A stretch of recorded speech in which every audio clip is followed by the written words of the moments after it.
What up, what up, what up? Another great episode of First in Fantasy is me, your boy LQ, Quan Jones at Real Deal Fantasy, and I'm here with my co-host, my boy, real life friend, Alonzo. What's going on, brother? Hey, what up, bro? It's Deuce, not Deuce. I just had to time, put my tag in on as well. But I'm doing good. I'm wearing purple for a reason. All right, I got this lighter here. Just prayers up for the Minnesota Vikings. They lost another person, Jordan Addison, and it's looking pretty grim in there, honestly. How are I you feeling mean, about these injuries? look, the injuries over there in Minnesota, man, they're gonna be piling up. It's just the beginning, man. I mean, Aaron Jones is one of those guys in fantasy I kind of just been avoiding just based on his history with the hamstrings and everything. But losing JJ McCarthy, man, rookie quarterback, for the season due to a meniscus tear in his knee, which is real nasty work for him. Yeah, But honestly, this look, Sam Darnold was going to be the starter anyway, man. So it's like he kind of needs to get these reps. They need to be looking for another backup quarterback because honestly, going into the season and playing out this season, it has me worried about, Justin Jefferson as a fantasy value. I mean, right. do you have any concerns there? Absolutely. I wouldn't want to draft, Justin Jefferson until like the back end of the first round, just Yeah. because like I feel like I will get more out of, Brees Hall, Jamar Chase, like that range, like I can get more value rather than there's a question mark at quarterback. So like why would I want to, play that game, especially at my first round pick? Nah, I'm not playing that. Nah, that is true. That is true. It's definitely one of those things you have to keep in mind when going into these drafts. I mean, a lot of drafts are going on right now, man. Right. Summertime is coming to an end, so that means these preseason games are on TV. We're getting evaluations, and these fantasy drafts are underway. And speaking of preseason, we had a handful of preseason games just these last couple of days. I mean, shout out to the Eagles getting their preseason win 14-3 to the Patriots. I mean, honestly, I've watched in and out of this game because honestly, I didn't see many of the players that I wanted to see play. Like, obviously, Right. we were not going to see the starters. We weren't going to see guys like Devontae Smith. We're not going to see Dallas Mm-hmm. Goddard and et cetera, et cetera. But we did see a glimpse of Will Shipley. He was one of those fantasy sleepers coming out of the draft where a lot of people were just looking at where his landing spot was. And honestly, looking at this backup role, I think Will Shipley and Kenneth Gainwell, they do have a camp battle going on right now.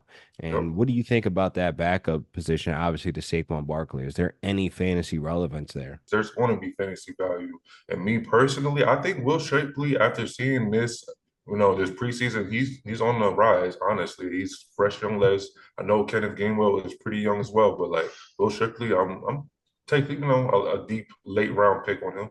And it's this other guy, man, that really showed up and showed out, man. On 4 rushes, 28 yards, 7.0 yards per carry. Tyron Davis Price. Now he's been a guy that's kind of been moving around the league. Mm, He's got some little hype going on to him, but he's looking really fresh and really good, man. I think he definitely makes the roster, but it's a matter, can he overleap, Kenneth Gainwell, where I think Nick Sirianni has this crush on him, where he basically will put him in positions where yeah, it's like we don't need him on the field right now because we want last year was DeAndre Swift. Hopefully this does not happen with Saquon Barkley in key moments in red zone areas and stuff like that. Another team I want to talk about, man, is the Cardinals versus the Colts. Now, I was watching the highlights this morning, and I obviously was honing in on our guy. Like we can agree, Trey Benson is going to be a problem once he gets the keys sir. to this offense. The running back out of Florida State, this guy is going to, I'm sorry, out of Florida. I don't think it's Florida State. Is it Florida State? It Oh, is it's Florida State. Florida State, Okay, not Florida Florida. State. For some reason, I got my Floridas all messed up. But Right. listen, at the end of the day, looking at this O line that he's able to have these flashes on, he only had 9 carries for 43 yards, 4.8 yards per carry. His longest run was a 19-yard break. Now, I'm impressed with this, though, because he's not playing with the starting offensive lineman. He's At all. playing with backups and guys that are trying to make the team. And there's a lot of liabilities. I mean, John Gaines the second, number 59. There was too many times I watched Trey Benson's highlights yesterday when going against the Colts that he was the problem of why he was getting stuffed. So I was really surprised that Trey Benson was able to show these flashes with a shaky backup O line. So Are you Hmm. still standing on you taking Trey Benson in those later rounds? Absolutely. And if I have, I'm prone to reaching. I might just reach for Benson just to make sure I I was get prone my to guy. reaching. Hey, I have to, man. I got to get my boys. And Trey Benson, I see the talent, and I don't see James Conner ending as RB1. He's not going to have the full season. He's been injury prone his whole entire career. He has not So had a complete season ever. Trey Benson is going to take the workload whenever, he does get injured, God forbid something happens, and he's going to take off and he's going to solidify himself as the RB1. I could see honestly David Johnson potential. Like you remember I David mean, Johnson. hey, yeah, David Johnson was such a time man, Mr. 1,000. He wanted to crack that off. And like I see the potential. that could definitely be something here, man. I just think that Trey Benson might be a better runner on the ground than David Johnson, to where I think Absolutely. Trey Benson, man, he gets the keys to this backfield. It's going to be an issue. So that's why it's important.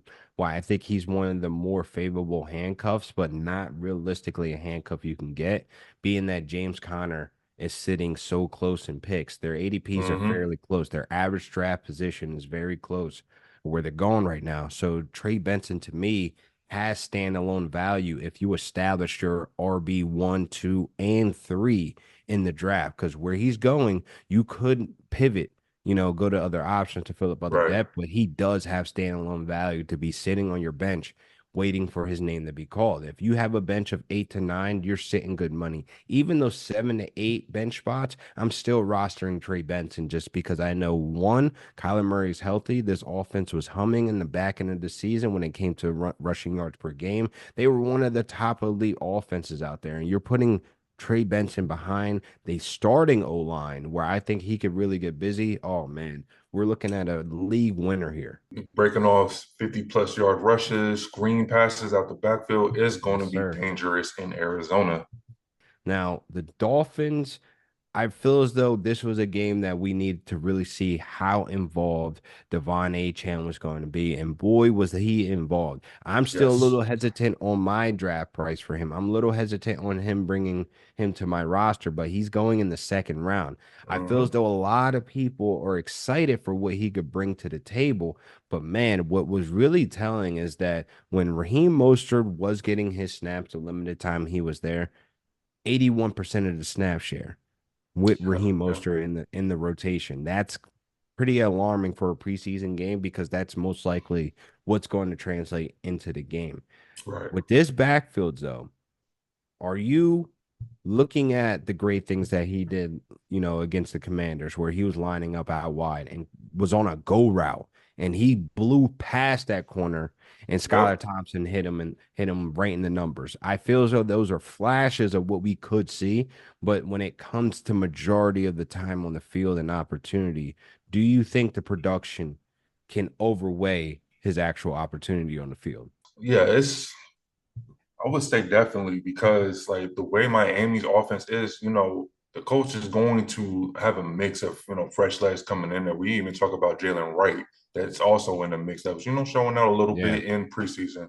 But Devin A-Chain, he's going to get a lot of opportunities. There's going to be Raheem Mostert in the backfield and, Devin A-Chain in the slot, like lining up and out wide to have these, types of splash plays. This is That's yeah. how This is actually the like first time we've heard a coach say he's going to line up a running back out wide and actually execute a play, and we see it done. It's been a while.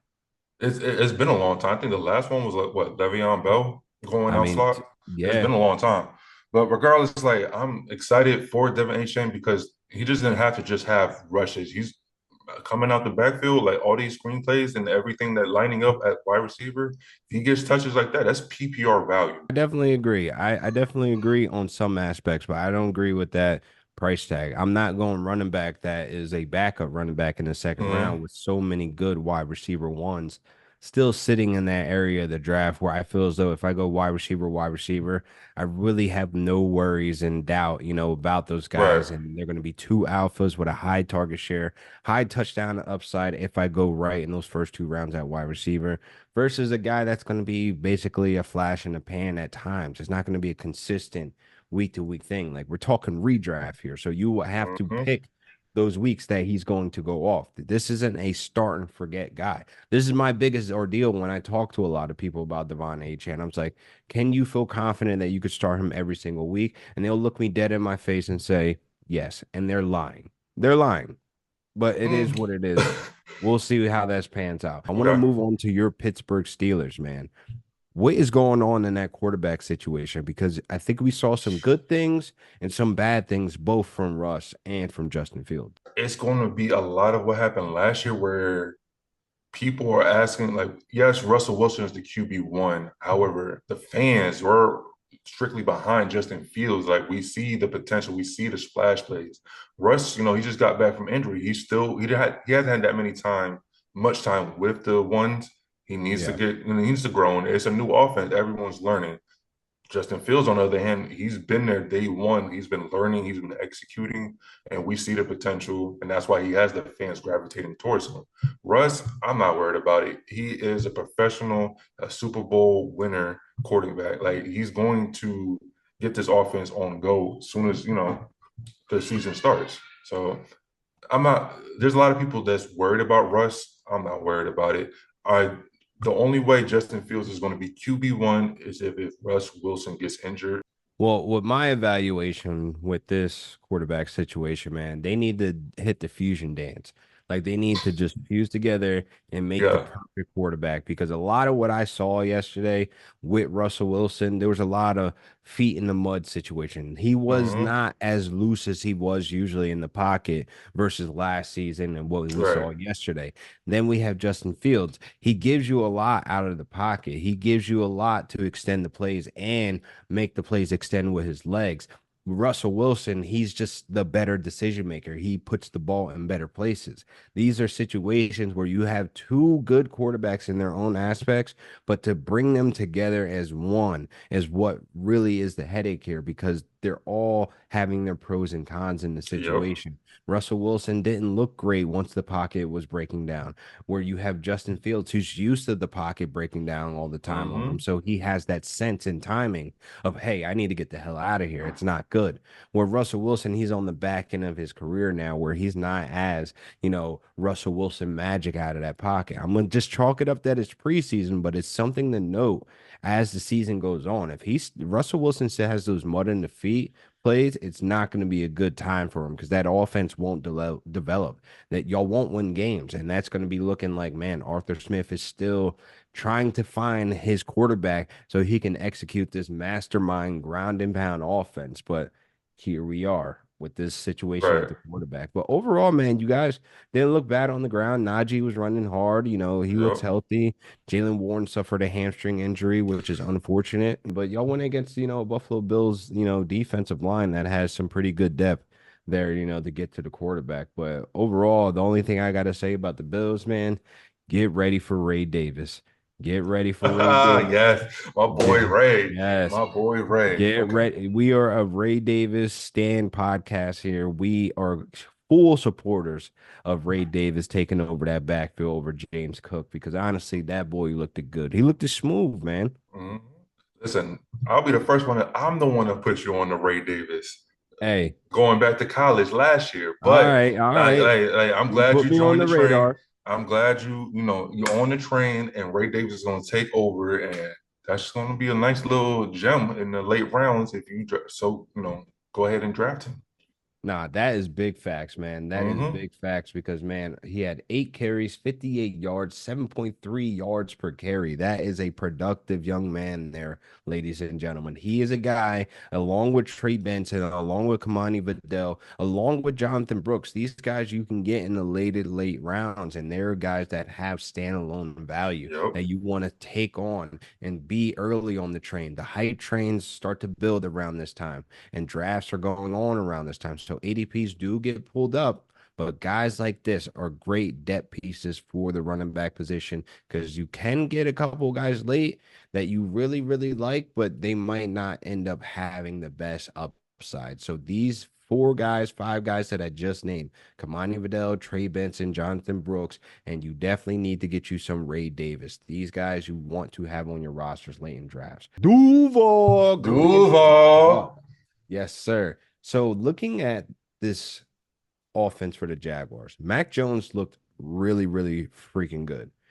Also, Parker Washington also Yep. looked really, really good. Now we're looking at guys like Trevor Lawrence, who are the starters, Christian Kirk, who is the starter slot guy, slot wide receiver. I don't know, man. If Trevor Lawrence doesn't step it up this year, that contract is going to look really, really crazy, especially when you have a guy like Mac Jones. This dude was dropping tier buckets in the bucket, like just, oh, there's rainbow shots and for touchdowns. And Parker Washington, he's a guy I want to bring up to you, man, because he's been really productive when given opportunity. I do know it's preseason, but Christian Kirk is getting up there in age, and his contract is coming to an end fairly soon next season. Where 2025, you need to start thinking like, hey, is Parker Washington a guy? Parker Washington is a guy. If you remember last year in fantasy, he was one of the top waiver wire pickups. Does Christian Kirk need to worry about his job? Absolutely not. He's the reason why Trevor Lawrence, well, one of the main reasons why Trevor Lawrence got the contract. Absolutely. Preach, brother. And listen, I live in Jacksonville, Florida. I hear it, I see it, I pay attention to the Jaguars. Trevor Lawrence, don't worry about him. Mac Jones, I know he had a great game. Trevor Lawrence, his job is not, under fire at all. Like, well, he's good. Maybe. I mean, honestly, looking at this wide receiver core, you have Brian Thompson Jr., you have Gabe Davis, you have Christian Kirk, you have Hmm. all these pass catching options, and also Travis Etienne. Now, looking at this entire offense, there's no way Trevor Lawrence could fail. You have so many options. When it comes to injuries, man, those are the big things that we cannot predict. So looking at Trevor Lawrence, it's good to have the backup. But looking at Parker Washington, I'm looking forward to the future. Definitely, if Christian Kirk was to face injury again like he did last season, he is a guy that, ladies and gentlemen, you want to put Parker Washington and Mac Jones on your watch list. Not Yep. draft them, not have them on your bench. You need to put them on your watch list. The watch list is one of the most underrated tools in fantasy when it comes to these drafts and when it comes to these leagues. Having a guy on your watch list makes you get constant notifications from, depending on your fantasy platform you're using. You get Yeah. constant news about the player, you get constant injury updates, et cetera, et cetera. But man, Right. this was a great episode of First in Fantasy with my boy Zoe. Can you let them know where they can find you, my brother? Yeah, you can find me on Twitter, Duce, not Deuce, or on Instagram, MF underscore Duce. Duce is my tag. That's all me. That's all me. Shout out to Jay-Z. Word, you see the face, you know the case. This is your boy LQ, Mr. Real Deal Fantasy HQ. You can follow me on Twitter, all social media platforms. And when you're talking down money, you're talking money down, you're talking down money media, people. Please make sure you guys like and subscribe to the pod, and we'll catch you again Sir. next week for another great episode of First and Fantasy. And let's not forget, if you don't consume this content, you're just a number. Let's go. Dog.